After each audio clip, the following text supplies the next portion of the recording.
it's the Good Advice Show. You're checking out another episode of the Good Advice Podcast. We're talking about all the things you need to know in order to run your business better. And one of my favorite types of episodes is having the amazing business owners who join us on the show to tell you the actual tangible story, how they actually did it, how they started and how they grew it and how they turned their business into something successful. Today's episode is the fam over at Duncan Stone Paper Company. They're joining us on the show today, celebrating 3 years of their business. I loved hearing their origin story. It's always great to hear how a business starts and where it's going. We're going to be talking about their story today on the show. But before we jump into this episode, I want you to hear a word from one of our awesome sponsors. Coming to you right now. Hey, have you been thinking about your health insurance plan for this next year? Maybe you just jumped into the world of entrepreneurship and you're thinking, geez, is it possible to have a good insurance plan if I'm no longer working for a business? Maybe you're even running a business and you're thinking about what does it look like to have an affordable group plan for your employees? Well, I want to tell you about Optimum Health Insurance. This is a customized healthcare plan for you and your family, and since 2018, they've been helping people get awesome, affordable healthcare coverage for really nothing at all. It's easy, it's hassle-free, and frankly, they're different from the big insurance companies that you might talk to. And crazy enough, you might even be paying less than what you've paid at a previous job when you were on some company health insurance plan. If you want to find out more and save money on your health insurance, you absolutely need to go check out OptimumHealthInsurancePlan.com. That's OptimumHealthInsurancePlan.com. That's today's sponsor. Enjoy this episode. We're not sitting down with one guest today. We're actually sitting down with 3 guests. So I got my work cut out for me today. We're sitting down with Sarah Autry, Stephanie Peters, and Garrett Peters. They're the founders of Duncan Stone. It's a stationery company that wants to help you capture some of your best memories with your loved ones. You can find out more at duncanandstone.com. We're going to be talking about the entrepreneurial journey and all things fun that come with running a business. Guys, it's so great to have you on the show today. Yeah, thank you. Thanks for having us, Blake. All right, so I don't know exactly who to start with because it's not usual that I have everyone on the show. You're all 3, you're founders of Duncan Stone. Tell me a little bit about who does what and what's life like, the 3 of you running this business. Well, that has actually changed a lot over the years. I mean, we started in 2019, so I think tell a little bit maybe of the backstory so then you can see our lanes. It's probably one of the better places to start. Yeah. Okay. So what year did you say you guys started? 2019 was whenever we were like, we're going to really start this thing. What do we want to call it? You know, what should we call it? And, you know, what do we want to be about? And so during that conversation, we were having lots of family dinners with Garland, which is Sarah's husband, and just kind of talking about this product that Sarah had created, the prayer pregnancy cards. And we kept being like, you should really manufacture this and grow this. You know, you could really do it. And she's like, absolutely not. That sounds miserable. I like to create pretty things. And that's what I do, you know. And Garrett at the time was working for a broker team here in Northwest Arkansas. And he really always wanted to grow a brand. And I was seeing this like conversation happening. I'm like, they're never going to start a company together. Like they need me to step in and help them. And so one day I was like, Sarah, you know, like I want to help you start this business. I've been an entrepreneur and have been doing more real estate things and had just kind of closed some projects that I was working on. And I was bored, like creatively bored. Yeah. And so I was like, I love learning new things and things that I have no idea what I'm doing. It really like fires me up to try to learn that skill set. And so I was like, let me jump in and help you with this. And like, let's start this company together. And so that's where kind of we were out, you know, sketching with sidewalk chalk, talking about products with and our toddlers running with around. our toddlers hanging on our necks, you know, at the time, I think they might've been Collins and Drake were like 2. And so we were just having conversations about it and thinking about what could be as we were playing with chalk and our toddlers. So take me back to like those early conversations. Stephanie, you know, Stephanie's telling you got to sell this. Yeah. This is I'm assuming the original product was really great. Yeah, I loved it. And I really believed in it. But she was like, I'm not really sure. Well, I was selling them on Etsy. I was packaging them by hand. So it's like 40 cards that describe your baby's growth and how you can pray for them. So I was ordering 40 different sets of individual postcards and then creating sets and then packaging sets. And I was like watching and be like, this is not efficient. Right. Yeah. And she's like, we could do this more efficiently. I'm like, yeah, but then I got to like contact production people and like, I don't. Seems like a lot of work. Yeah. I was like, no, I don't want that. And so she's basically said, what if I do that? So the original conversations were us going, what do we see? We're two moms. She has 3 kids. I have 3 kids. And we're going, what are the holes in the market? What are the things that we wish had been made for us when we were having babies that we're going, we could do that better. So we started literally sketching out, we've got these pregnancy prayer cards. What would it look like to jump into the journal realm? So we're literally drawing on the sidewalk. What would the layout of a journal look like? What would a mom like us, what would be the way for them to be able to fill out a journal and keep their memories, but it's not taking up all their time because they're already changing diapers and running around and buying groceries and cutting up tiny hot dogs. And like, they don't have time to be doing all of this. So after that, Stephanie found an organization that was called Paper Camp. It was like a training weekend for people who are involved in stationery. So we flew out to LA. That was the fall of 2019. And at the time we were like, I guess that we should have a company name. And like, we're invested in something that doesn't exist. So we should probably now be more serious about this, you know? And so that made us like, so I got out a huge, air fryer box and opened it up on my floor with a Sharpie marker, and all 4 of us, Garland included, sat down and we're like, okay, like what's going to be our year game plan? Did you share this on social media? Yeah. I remember seeing this. Yeah. Like the cardboard or something. Oh yeah, I still have it in a closet. I remember seeing it's a relic. Well, I remember thinking like, that's a lot. Yeah. I mean, that was in 2019 when we barely had a company name, and we were like, Garrett was like, here are all the pieces that we actually have to add to this to make it work. And so he brought a lot of knowledge of things that he had experienced in his corporate job into that conversation. And so where we were like, let's just make things that moms are practical for them and pretty. And like, he was like, well, there's a lot more to it than just that. Was there a point that you guys, it started feeling like, because it was very creative and obviously very exciting. Was there a point where you were like, oh, we're entrepreneurs, we're business owners, like kind of like the formal like step into that role? Like, did that happen at some point, or did you kind of in retrospect, I guess we are business owners? Yeah. I think in that season, what defined it was putting our kids to sleep and then continuing to work. Like that was the season where we're like, oh, we're really entrepreneurs. Like our kids just went to bed, and now we have our laptops open and we're researching and digging into Amazon through Jungle Scout of like who's selling products like ours? What are they selling for? How many units are they selling in a month? You know, like researching the market. And that's what I was digging into, and everyone kind of had their own lane of what they were doing. But working at night really defined like, oh, we're entrepreneurs. Yeah. Well, here's one question I have for you is, a lot of times when people are thinking about the product that they want to roll out, they immediately go to, well, what I'm selling is better. But then when you actually like look at the products, it's not really actually better. It's just they like it because it's theirs. Y'all not only were selling something that you thought was better, it actually was better.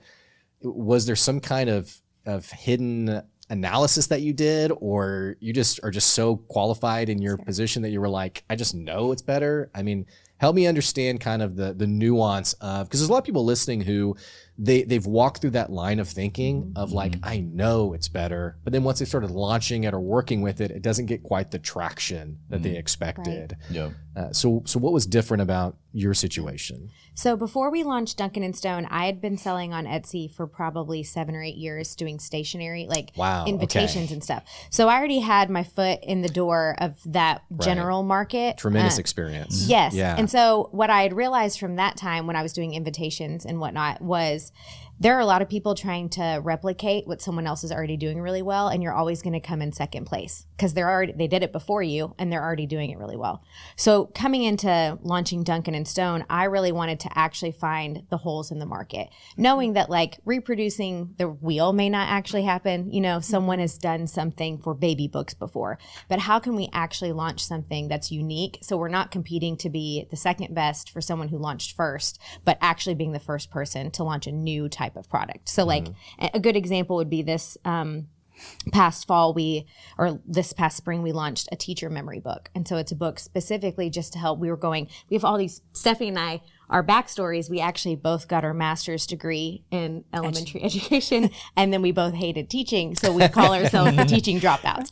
But we realized through that experience how much hard work teachers put in, how dedicated they are. Like, they're so passionate about it. And we went, you know what? No one's doing anything for the teachers that want to save their memories. And so we were like, that's not a thing that's out there. And it's been such a great product because we don't really have competition. And so we've just really tried to be like where's the hole? What can we do first? Yeah, what doesn't exist instead of repeating it. Yeah. Well, I love how you're framing it also from like your customer's perspective of like, what are they not getting, as opposed to, again, a lot of times in the entrepreneurial space, it's like, I'm so passionate about this one thing, even though everyone's already doing it. And so the fact that you guys are already you were already from the start thinking about what your customer wasn't getting, I'm sure that has a lot to do with your success as well. Yeah. And I think we also talked a lot about not just, how nice the journals may be and what is the recipient going to feel when they get it, but we went to the back end psychology of what is the giver going to get out of it. And so we kind of almost marketed not just to, because so many of our journals are highly giftable. You're buying them for weddings or baby showers, different occasions, and going, okay, but how can we market to the buyer who's going to give it to someone? It's not about how the recipient feels. It's how does it make the buyer feel to give a really thoughtful and unique gift, and going, okay, let's get inside that person's head. What do they want to do? Because it's in the end, it's going to make them feel good and the recipient feel good. Right. And they're the ones spending the money. Right. I would say that like Sarah and Stephanie have done a great job at doing a ton of research and figuring out what's out there. And as the more that we've grown as well, like customer feedback, like we have a long list of potential items we may want to go create, but we're always filtering them through, like, does this even make sense? Would this work? Like doing research like that. And we've launched plenty of items as well that are like, didn't go well. Like kind of you thought it might do well. There was a market for it, but it's just wasn't great, so they've done a great job at figuring out what the gaps are, which is cool. How do you guys stay unemotionally attached of a product that Sarah doesn't? I am for sure. How do you do that? It is so much harder for me. Like, I am definitely way more emotionally invested in the products. They're kind of like, but what about the sales numbers? And what's the I'm like, do you know how much this takes up on that container and how much weight that is on that container? And then it limits us on what we can bring into the States. Like, I think there's definitely been like a, I'm like, I think we should cut that. And she's like, absolutely not.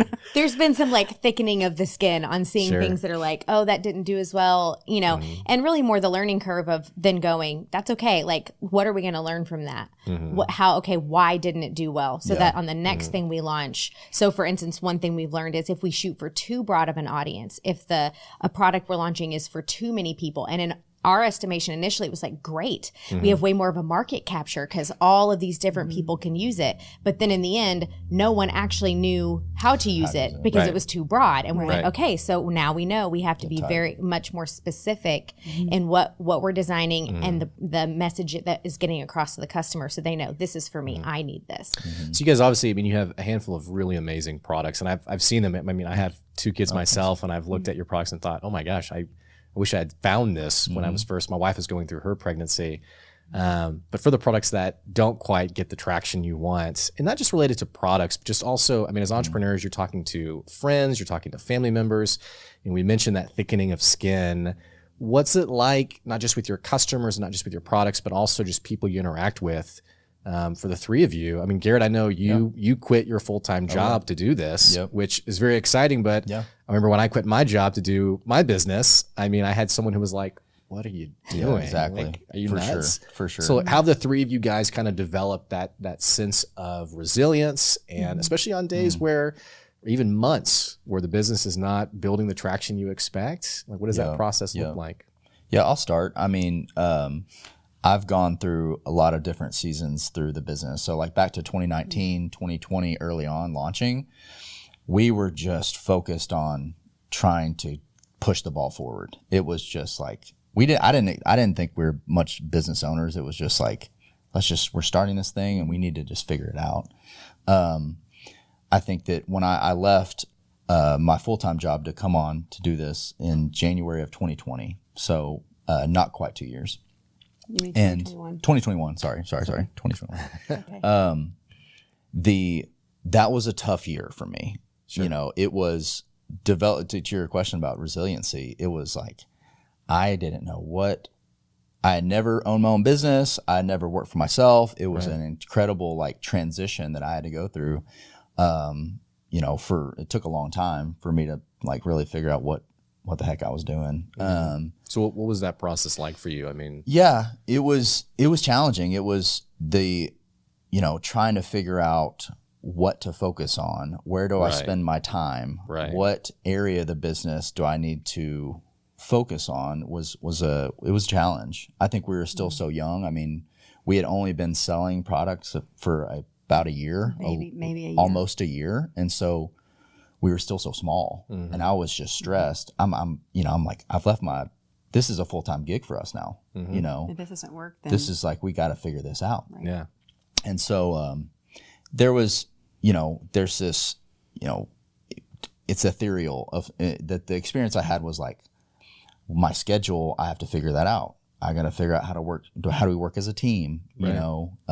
Where do I spend my time? Like, there's just a mess of things that I had to go you're through. not having quarterly reviews with a boss saying you're doing really great. Yeah.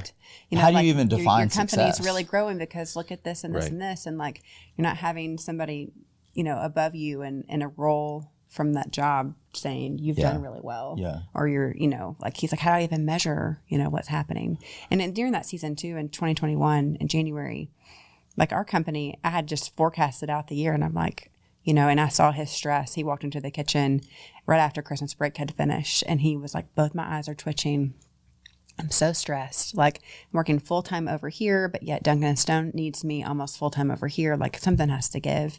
And so I was like, just go quit your job. And he was like, are you serious?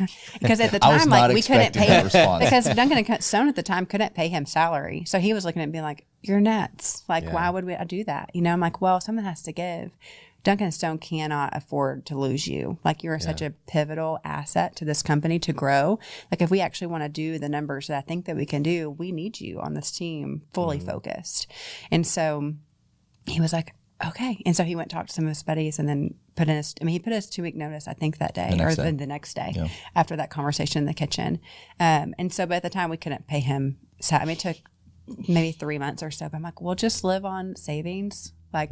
And we'll just be really frugal with what we're spending, and let's just see what happens. I mean, we also live in a community where his role and his job that he was doing, if it failed, we kind of had a safety net of like, you're so well connected in the community. You worked in this, so that was a safety net for us to know he could always go find another job doing something similar. Right. But I'm like, why not? Like, why would you not take the risk? Yeah. Right. I'm a very much a jumper, if you can't tell. Like, Pusher. Definitely. She's a pusher. I'm a pusher. I'm like, Push me off the edge. I'm like, you will go da-da-da. You're gonna, like, I'm just kind of like, For the best. it doesn't scare me. Like, I'm just kind of like, I'm very optimistic about things naturally. Like, so I'm like, well, what's the worst thing that could happen? No, that's okay if that happens. You know, We talked a little bit before we hit record that, whenever you start a business, there's people who are very excited for you. And then there's also people who are, even when you didn't ask, are very quick to let you know how nervous they are for you. for sure. What's it been like just, again, on that topic of resilience, but also just like kind of buffering comments or feedback or, because the entrepreneurial journey, as we know, it's extremely sexy on social media. I talked to a guy one time who's like, man, I'm just so desperate to be an entrepreneur. And I was like, well, what do you, and I'm thinking like, I'm working so many hours, like I'm, not sleeping. It's terrible. But I'm like, so what do you think that means? And he was like, oh, it's great. You sleep in as late as you want and no one tells you what to do. I was like, wow. Okay. I need to figure that out. It sounds like a great gig. But so you're getting all this feedback, all these comments. Like, how do you guys kind of parse through it? And like, what's that process look like as people interact with you, friends, family, what have you? I think we probably had different experience of how that played out for me because I was a stay-at-home mom and had already been kind of trying to do these side hustles, stationery and whatnot. when we launched Duncan and Stone, it was kind of like, oh, that's so cute. Like you're starting a company, you know, and no one was really taking me seriously, which was okay. But, you know, I'd get questions from family members saying, you know, like, so how's the cards going? And I'm like, do you think I sell like Pokemon cards? Like, you don't understand what I'm doing, or the fact that like I'm staying home, which is a full-time job in itself with 3 kids, of like managing all of them, and on the side and in the evenings and at nap time I'm working. And so dealing with kind of just grin and bear it of like, okay, well, I'm just, one day I'll show you, you'll get it sometime. But I'm actually working really hard for this cute job that I'm doing. Yeah, that's interesting, because like my experience was a little bit different in the sense of when I first told, even when we were early on thinking about starting this business, which was truly a side, I was looking at it as a side hustle of sorts of like, I have a vision that this could one day be a thing that we do, but we didn't know. Good supplemental income, like a little something like on the it side. could be fun. And there's tons of the process that were super fun and exciting, and like us figuring out how to run a business has been really cool. But I mean, when I told some of my good friends early on, they're like, you're going to sell journals. Like there were like baby books, pregnancy books. I mean, they just couldn't even fathom what was going on. And I'm like, yeah, that's the plan. You know, we're going to do it. And, you know, and, you know, for us, fast forward to 2021, you know, quitting my job to do this business full time and just grinding to try to get it going. There's my level of success for the first year was like, I don't have to go get another job. That was basically what I was like. At the end of the year, if I don't have to go get another job, yay. Like that was good. We're figuring this out.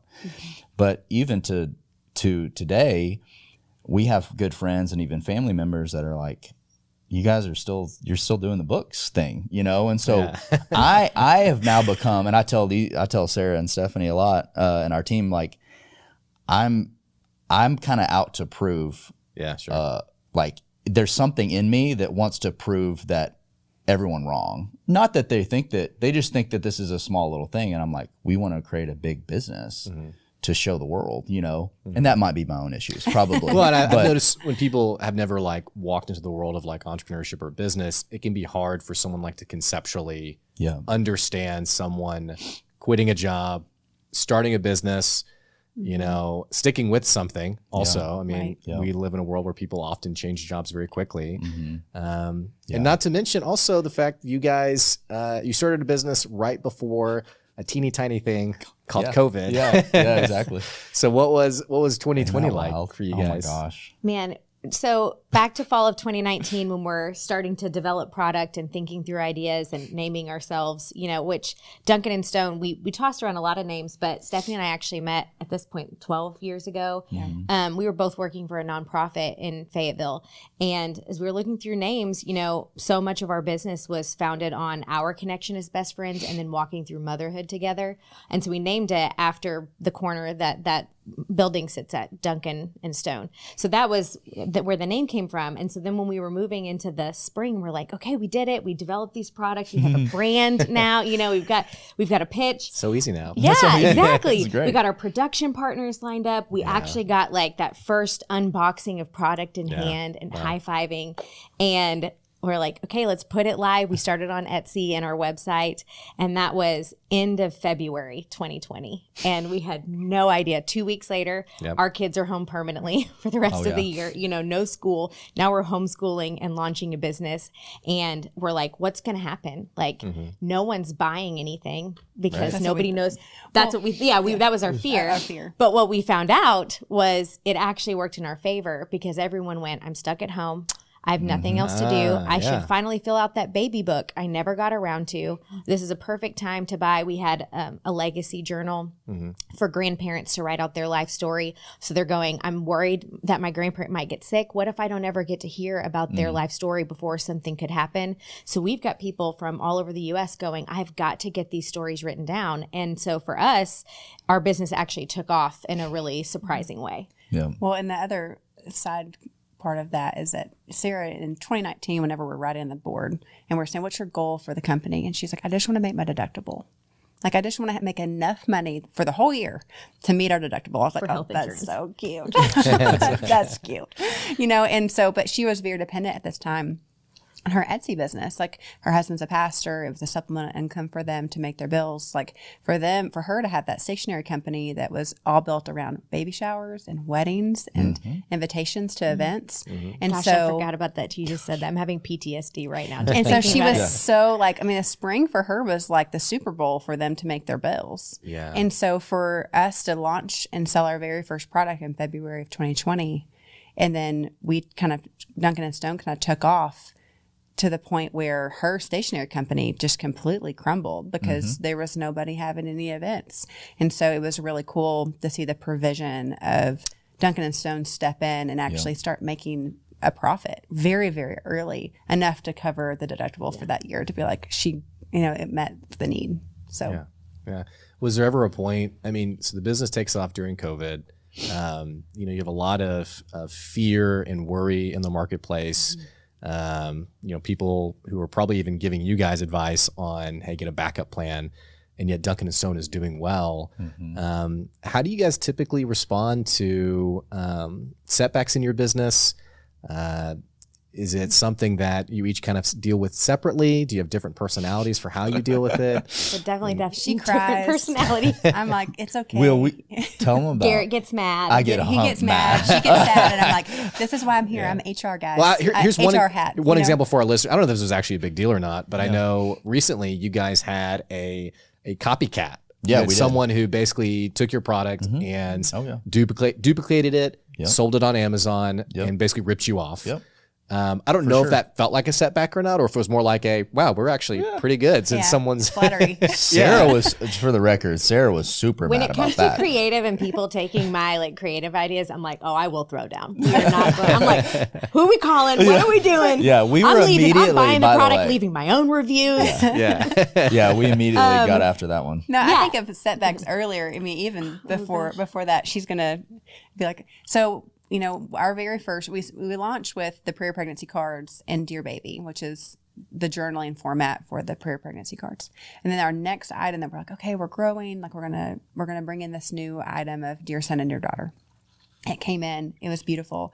And then Sarah went to take pictures of it and called me in sobbing tears and was like, well, before you go on, we had put in so much work, so much work to these journals. They're childhood keepsake journals expensive. from birth to 18. They're much bigger physically. So this was for sure our biggest financial, throwing down the money towards something. And because we were a new company, it's like you're putting money in as it's coming in. And so you're not really making much. So you're really hedging your bets on okay, here's our profit. We're putting it right back into new product. Let's hope that sells well. Yep. Right. So this was our biggest purchase. And they arrive and we're like, oh my gosh, they're beautiful. We're flipping through the pages. It's exactly what we want. Dear son, dear daughter.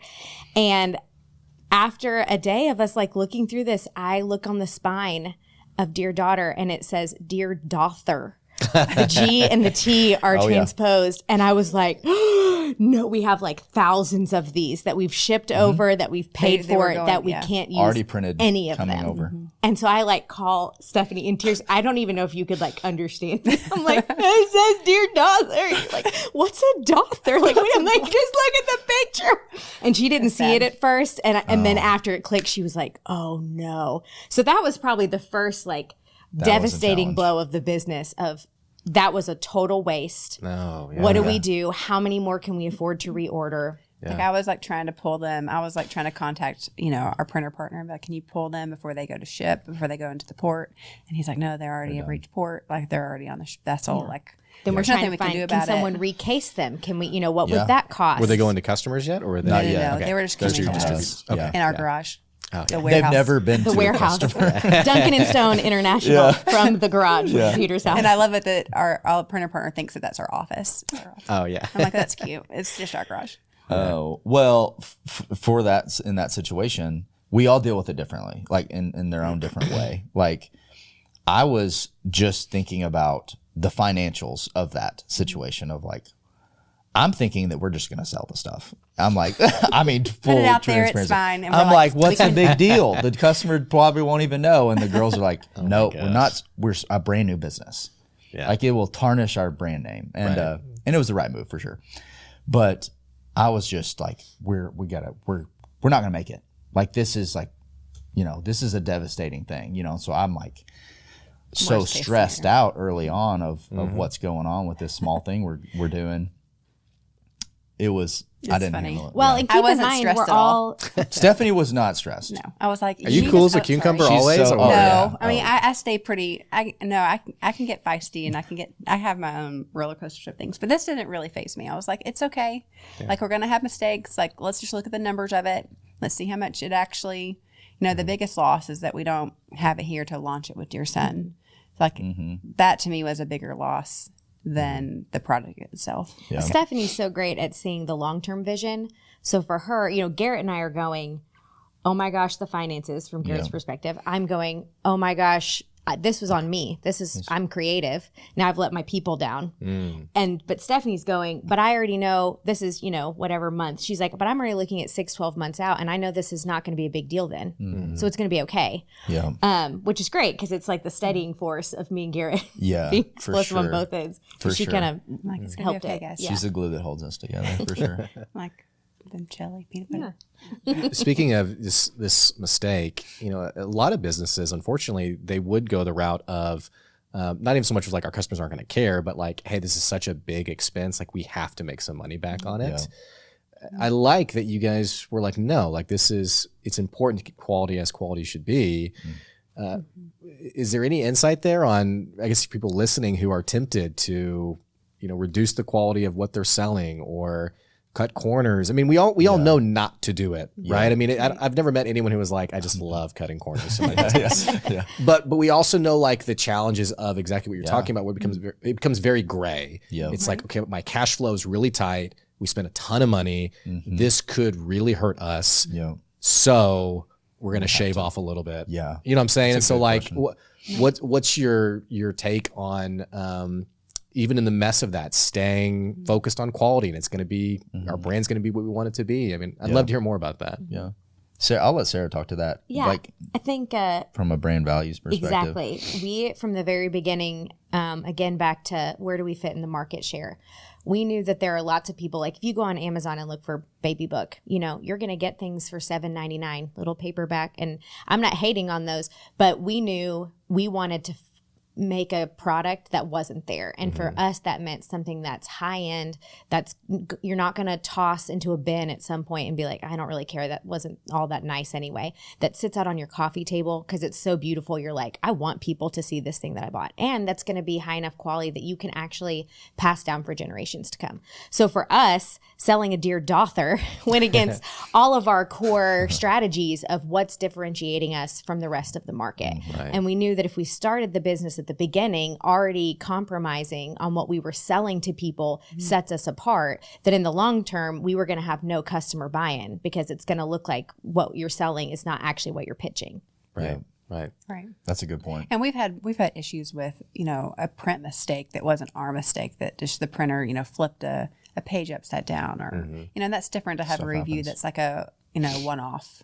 But it would be a completely different thing if everyone's like, these are all Dear Dother. Yeah. Like, I would also say for a small business launching, customer reviews were so imperative because people don't know us. We don't have any buy-in. Yeah. So knowing, even like what you were saying with if someone, gets a slight mess up or there's a dent on a corner of a book or something, we are always very quick, even if it's not our problem. If it's a shipping, it got damaged, whatever, or even things get lost, we're like, we'll send you a new one because we so prioritize customer service. And that was painful in the beginning. When someone has UPS or especially that 2020 pandemic. USPS Yes, debacle that of Christmas season terrible. where USPS delivered nothing for months. gosh, it And was people terrible. they're mad at us, even though it's not our fault. And it was so painful to be like, I will send you a new one. That means I have just lost out on netting an extra $30 or whatever. But in the end, to get that review where they say, man, this seller was so great to work with, I will be back again. Like they fixed this problem. That has been, in the long run, worth it to go. It was worth the $30 that you Yes, to keep that integrity and keep the customer satisfaction as a top priority, because now we are very trustworthy as a brand. Well, I like how you describe it too, because again, there's business owners out there who they want to be something like that, but they think it's only possible for like an established brand. So hearing you tell that story of like, we just decided we were going to do it no matter what. I think that's empowering. It's the same. It's similar to stories where we talk about on the podcast, like paying employees well. And people will sometimes hear those kind of episodes and they'll be like, yeah, I will once my business is really great. And it's like, no, these are core principles you stand by. It is, by the way, really great kind of hearing you guys. You guys seem very at ease, like working together, talking together. I don't know how familiar you are in like the startup entrepreneurial space in terms of other organizations that have multiple co-founders, but it's kind of a clicheism that co-founders typically end up kind of like a married couple fighting. Well, in y'all's case, you actually are a married couple. Here we are. We should buy something. You know, disagreements on who owns what, struggles with like, okay, the brand can go this way or that way, and they want to go, it's different directions basically. How have you guys figured out who owns what? And more importantly, when you get to a pain point, how do you decide the answer? Who's right, I guess. Right. Yeah, I'll start. I will tell you, like that was a concern of mine for sure early on. Was like in 2019 when we're like, hey, let's start a business together. I went to mentors and other people I'd worked with that I'd worked for and asked them feedback about it. And basically all of them said it was a bad idea. Seriously. Because we were friends. Because we were friends. I mean, so right. much Like of our, some of our best friends. Friends and also married, and you and Garland married. Yes. I was less concerned about me and Stephanie, honestly, because You're worried about Sarah and Garland. yeah. Well, it was like, I don't want to ruin a friendship. Right. Like, is it really worth it for us to start a side hustle, a thing that's going to potentially ruin a friendship? And we didn't want that. So early on, I mean, we highly considered it and what that looked like. But then I think that one thing that we've done pretty well, I think over the years, is prioritize our friendship first. Is like, yes, it would be easy for us to talk about just Duncan and Stone all the time, like every day, and especially for us at our house because we're married, but we're trying to prioritize like, our friendship and relationships that we have.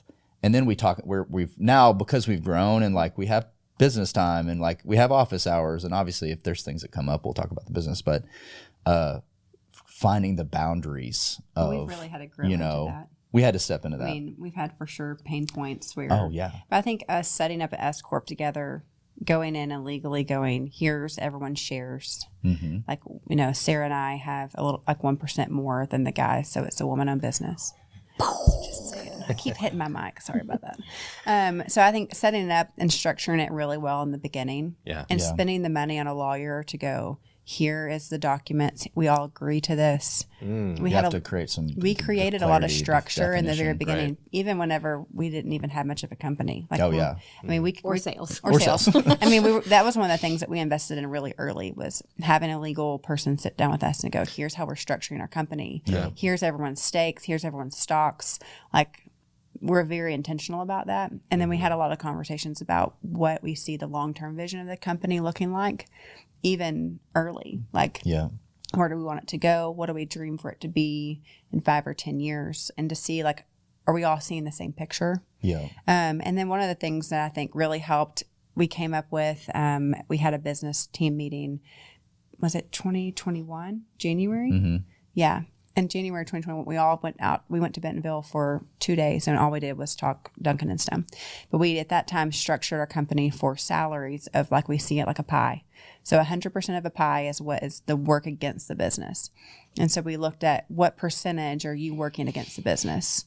And that's how we structure payout. So if we're going to pay out in a month $10,000 in salary or $20,000 in salary, we're looking at, okay, if Sarah's working 40% against the business or 30%, she's going to get a percentage of our payout in salary.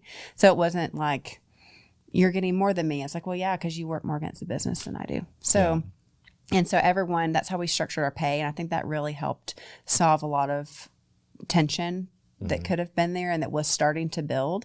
And then as a shareholder, we all get paid out the same distributions, like based upon our stocks. So I really admire that, because that whole process of really setting the expectations, a lot of, my stomach is really growling. Should have had that breakfast. I should have had breakfast. A lot of what ends up happening is you say like something like, yeah, let's speak to an attorney. Like, let's get this stuff kind of squared away.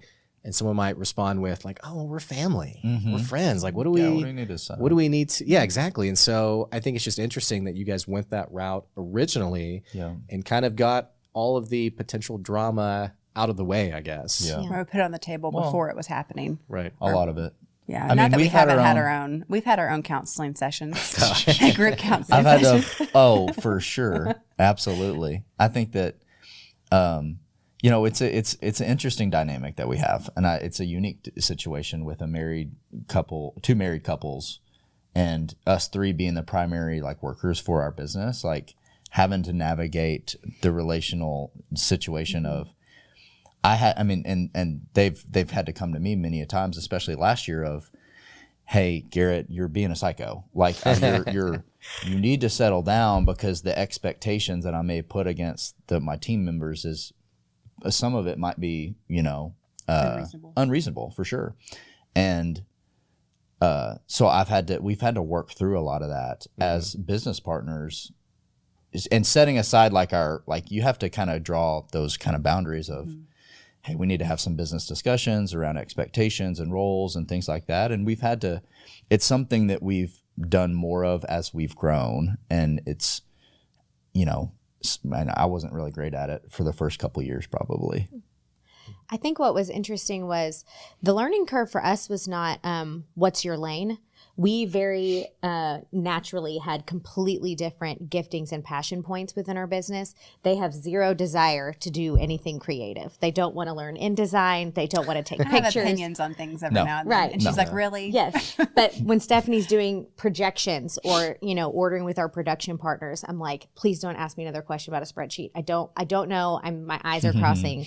I believe in you. You can do it. Right. And then when Garrett's doing sales and I'm like, I would be terrified to call someone and be like, hey, does your business want to buy our stuff? Yeah. So it was really easy, I think, to delineate our lanes and like our tasks. I think what was more of the hurdle was figuring out as both owners and employees, our employee lanes were super clear. Our owner lanes for what's our vision, like to what Garrett was saying of like his drive versus my drive, or what I prioritize versus what Stephanie prioritizes. That was where the pain points came of going, we know what we signed up to do task-wise, but then figuring out, are we in agreement on how that's going to happen, and the pace that that's going to happen would be like, wait a minute, we're not seeing this in the same. Yeah, the pace is probably different. Like what you saw in the pace and what he saw in the pace were like, we're very different. Because Garrett was coming from corporate world where it's like 9 to 5 and 9 to 7 sometimes, you just work until you get it done. And I'm like, wait a minute, I have 3 kids at home. I can't just work till I get it done. I'm also doing all the other things. And the more that he would sell and push and the more content that's needed and the more creative that's needed, which is more on her plate. So the harder he ran, the more work it gave. Right. Yep. And so the balance there became very tricky and created a lot of tension to be like, okay, we got to really sit down. And Garrett at the same time, I was like, you need a detox off of the work world that you have been living in. So we had a lot of the driveway come to Jesus moments where I'm like, you know what you should do today? Nothing. You need to get your head clear. Yes, exactly. You need to go to the woods without your cell phone for 24 hours and not talk to anybody. It would be really good for you. And then come back and you'll be way more productive. And you can do that. And you've been working crazy amounts of hours. You have put in enough hours to take a day off. Go do that. And so he's like, I just don't know how to do that. I don't know how to stop. This is just the pace I've been running at for so many years that it became ingrained into him. And so 2021 was like a reset in our house and in our work. And I think this year has actually worked so much better than it has. We're learning and we're growing and we're adapting to what everyone needs. Well, I'm really curious about how you guys have developed your sense of work-life balance. Just because Garrett, I can really relate to that of the days where my toddler is crazy. And it's I did not get of the list of 20 things, I got one done. And so I feel really personally stressed about, what I'm accomplishing. How have the three of you guys, what's that process of work-life balance look like? And, you're in this very exciting business that's growing and it's a great product. I mean, how do you kind of find the balance between, this week we're going all in.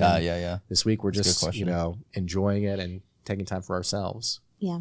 I think it's different for each of us because of our roles. So for me, I've had to learn that it's pretty seasonal. So that will mean like when I'm creating new product, that's happening in one part of the year. And then the opposite end of the year when we're launching new product, my workload is unending. And because everything's very time sensitive, we have to meet these deadlines. We have to launch this stuff. It requires so much of me.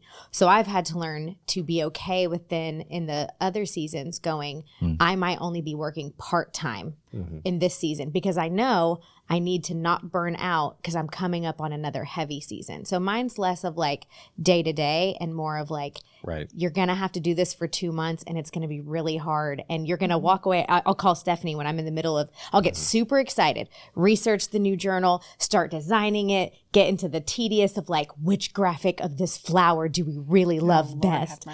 And then by the end of it, as I'm getting into the last, I'm like, I hate this journal. Burn it. Like I'm not releasing it. I never want to look at it again because I'm so done with the season. Yeah. But then tying a bow on that and wrapping up that season and going, it's okay then for the next month, I need to really decrease my work hours because it's going to come back for me again in the fall. Yeah, that's good. I'll jump in. I think that for sure early on, I had this vision of if you're a startup and you're going to be a big business, like you have to grind, like this idea of hustle, this hustle, like, and grind, and you do not take time off because that's like to one of your questions earlier and thoughts of like what social media says or what whoever's is doing out there. No offense to that thought. But in my mind, it was like, if we're going to make it, like we got to hustle, we got to go, we got to grind. And, that was kind of in me a little bit that, if I wasn't, then we weren't going to make it. You know, this is what we're supposed to do. And what's crazy, about that, one, it's inaccurate. I think. I mean, I think that's at the very least like it's not healthy for a person or a business. But I had to start to step back a little bit, and even Stephanie was like, "Hey, you kind of like left your job and to come work for our business, and it was going to be a better work-life balance, and you were going to be a more healthy person." Actually, the opposite ended up being true. Yeah, which is concerning. This is like she was like, "Why did you come to do this?" And if you're not really enjoying it, and you don't really seem to have much work-life balance, and you're not healthy, and it's like, oh shoot, like so I have to figure that out. So for me personally, I've invested more time into like becoming more emotionally healthy as a person, and like work is just a piece of that. And we have a family, and I want my marriage to be healthy. Like I don't want to grow a business and lose my wife. Like that's not ideal. And so, for sure, you wouldn't make it. I actually wouldn't. I wouldn't make it for sure. So you start to step back to see like, okay, what's getting back to the why of what we're doing, and how am I doing with everything? And then going, okay, the success of Duncan and Stone is not, I can't find my identity in that. You know, I think that was one thing I really struggled with, was that our business is going to like define me, or like my identity is in the growth of Duncan and Stone. That's not true. Like that can't be a true thing for me. And I got to get to the bottom of what's going on there, to work through that and create more work-life balance. I would say that the past probably 6 or 7 months, I tell people, is like, I've really started to enjoy our business. And, which is kind of funny, but also kind of like sad. It's like for a long time, I really wasn't enjoying it. And, we had to figure out some work things and, you know. Well, a huge piece that he was doing during that season that was really hard was fulfillment. Fulfillment was in our garage. So he woke up to see it. He went to bed seeing it. He was physically moving all the boxes in and out of our garage, from storage units to warehouses that we had it put in other places across town. And so he was just in the grind. It's like moving rocks, you know, like you move rocks it's like, that's torturous if you keep doing that every single day. And it's really not what he's gifted at. He's gifted at making connections and building rapport with people. And that's one of the reasons why our company has been so successful. He's really good at networking. And so anyways, but that got taken off of our plate in March. And Yeah. so we moved to a full-time fulfillment center that receives our containers, unloads it, picks and packs it. And that completely helped reshape our company. It was the best money we've ever spent, I think, as a company. For sure. I think that was one of the harder parts of work-life balance early on, was going, there is an element to being a startup where, like, Garrett was doing fulfillment, not because fulfillment was like what he's passionate about or gifted in, but because someone has to fulfill. Yeah. Right. Because You we gotta didn't do it. have the money initially to be paying someone. And so to be going like, how long can you do something you don't like to make it worthwhile in the end before you go, forget it, burn it down. Yeah. I don't care anymore. He was almost to burn it down. Right. And so then we're all going, this is causing everything to be shaky because understandably so, like, he's not fulfilled. He doesn't like it. Right. We're like high-fiving on our sales, and he was like, Nope. every sale I see, I have to ship We'll it. go move some boxes now. Yeah. Yeah, and so he The couldn't more we even grew, celebrate. the worse I felt about Yeah, the business. so like Christmas is of really last not year, great. I'm like, this is amazing. I mean, like, look at our November sales and December sales, and he was like, this is terrible.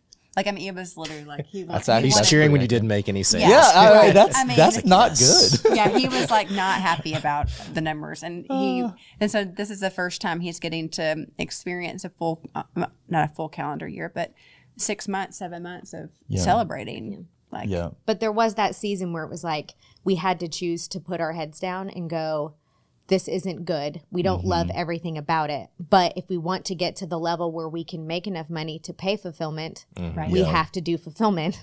And so figuring, that was very hard to go, we have to do this hard thing to get to the next level. Yeah. We're not ever going to get there if we don't do this right now. Yeah. But it was really terrible as coworkers and as friends to watch Garrett be miserable.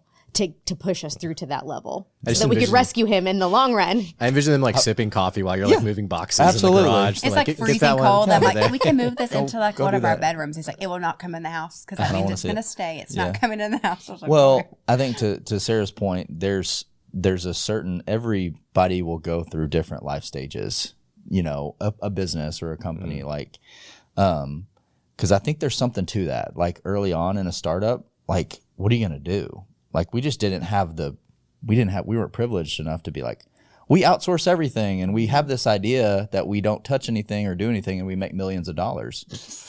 That sounds amazing. Like, what is that? So I think dream. that's a Right. dream. Well, I'm driving us there. yeah, for sure. like, what Well, else- I what can think we my offer? point is like there's certain like that's a part of our business, and a lot of early stage companies is like you got to figure it out, and you got to work wild hours, and you don't really have a lot of work life balance because like how can you? You're just trying to start this thing out of nothing. You There's know, what so you're good at, and then there's all the other hats that are left on the table that someone has to wear, even if you don't want to. yeah, exactly. So now at the end of 2022, the business, like I said, it's growing. You get amazing products. What are the challenges that you're running into now? Yeah, that's like a the good new question. challenges. I mean, you've offloaded some things. You've paid money out to take care of some of the tasks that you didn't want to do anymore. What at this stage of the business? Yeah, what are you running that's a into? good question. Yeah. I think in the same Go ahead. Okay. I was going to say, in the same way that he felt a lot of things on him that we have gotten to offload, now we're looking over at Sarah and going, what's been on her plate that she's going to reach the same burnout period if we don't start offloading. And so I think, Which is admittedly challenging because I have a small control problem with creative. so That's true. I'm like, everyone just be like me, hire out what you don't like. Yeah, I hired exactly. him. Well, I think that we're haha. It's so funny. Do they bully you? Yeah, a little bit. Garrett has started giving out demerits during our group meetings whenever we get too We don't sassy. know what a demerit is, but I don't know. I've received a lot. Who does HR for us? That's me. Okay, yeah. He's reporting to HR, and I'm Yeah. like, sorry, I'm the one who exactly. I have an HR complaint about Yeah, the HR person. Yeah. I was like, can I file a complaint to HR? She's like, sure. She's like, yeah, I'll it take goes it in here. the trash can. Thank you for that. Well, I think that we're at this business. We're at the stage now of our brand of going scaling, like continuing to scale in a healthy way and continuing to grow without killing ourselves, like along the way. So, we're finally getting to that point of our business to be like, okay, we have a foundation of sorts. We have a great audience. We've built a community. We have great products. We have great reviews. Like, let's continue to take it to the next level and find the right partners to help us take it there.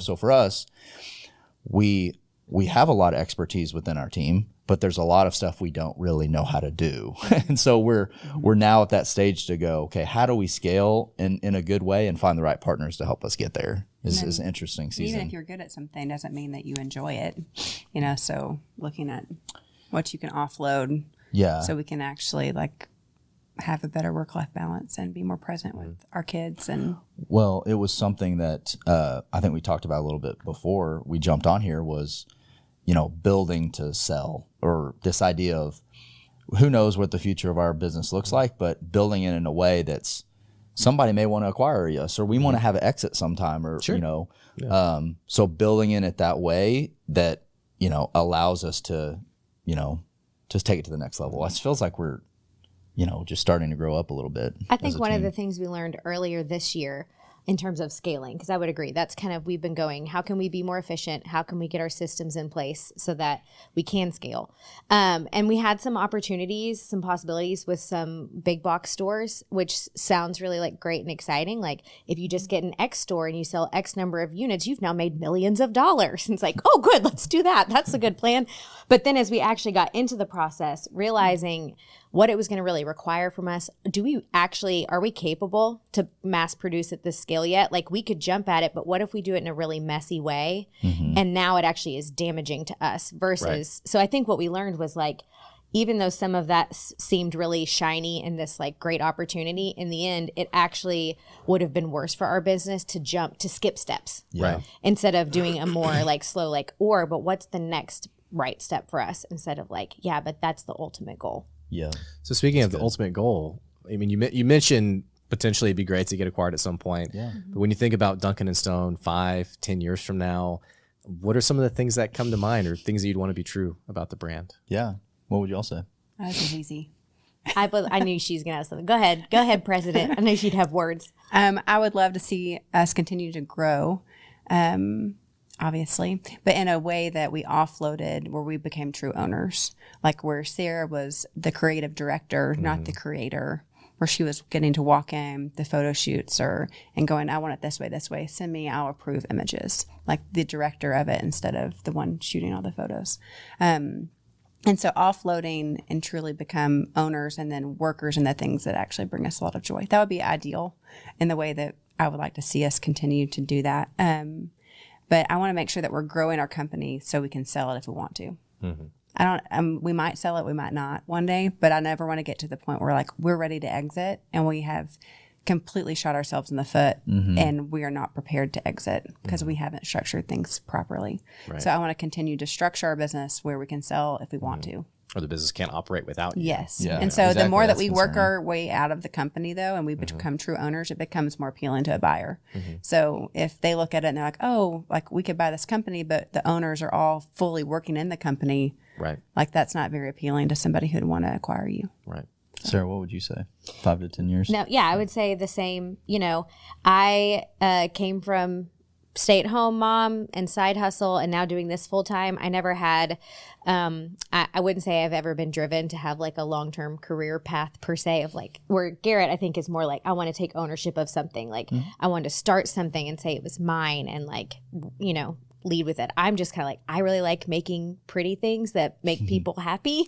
And so for me, yeah, I'm kind of like, let's ride it until we're ready to roll out into something else. And I would love in the long term my focus would be eventually coming full circle and being able to work less, spend more time with my family. Kind of like back to what we were talking about earlier, doing the hard things right now to get to the next step where like the end goal. Yeah. And we see like glimpses of this even as summer came through this year, because we had a fulfillment team where we kind of sat down as a team and we're like, our kids are all home for the summer. We're going to cut back work hours. It's our slow season anyway. And so our workload was very light through the summer. Like we went on a 17-day road trip with our kids. And we're like, Sarah, let us know if something's happening over there that you need us to look at. And he got in on his computer and we worked, maybe a couple hours at nights whenever it was needed. But for the most part, we could do that whenever. Feels like we're during the finally summer. like seeing the fruits of that labor of the first 2.5 years of like grind. Yes. Like that was never ever an option before March. Like we couldn't hardly leave for a weekend without being stressed whenever we came back home. And so that was a huge shift in March to move to fulfillment team. Gary, what about you? 5 to 10 years. Yeah, I would say, I think there's multiple different paths I think that we could end up going down. I think we're, I'd see us becoming continuing to grow the brand and, reach people and create great items and things like that. I would think over time we'll probably, to Stephanie's point, become more of like owners of the business and not running it day to day. So, I'll tell you, it's been fun. Like, I think there's a lot of new challenges that we're facing as a team, and I don't,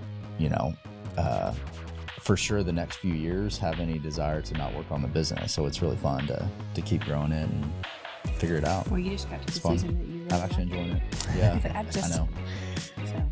Well, thank you guys for coming on the show today. It was so great learning about Duncan and Stone, and I wish you all well Thanks for having us. in the next steps. Yeah. So, hey, for you guys listening, don't forget you can check out duncanandstone.com. In fact, you can get free shipping on orders of $65 and more.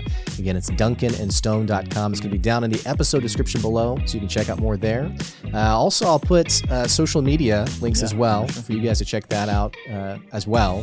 And don't forget, if you like the podcast and you want to support the podcast, you can check out our Patreon. It's at patreon.com/goodadvice. Or if you want to advertise on the podcast, you can reach out at blake@goodadvicecoaching.com. Last thing I'll say is, if you love the podcast and you're not subscribed to the podcast, what the heck are you waiting on? Click the subscribe button or the follow button so you can keep bringing you good advice wherever you are. That's today's good advice. We'll catch you later. See ya.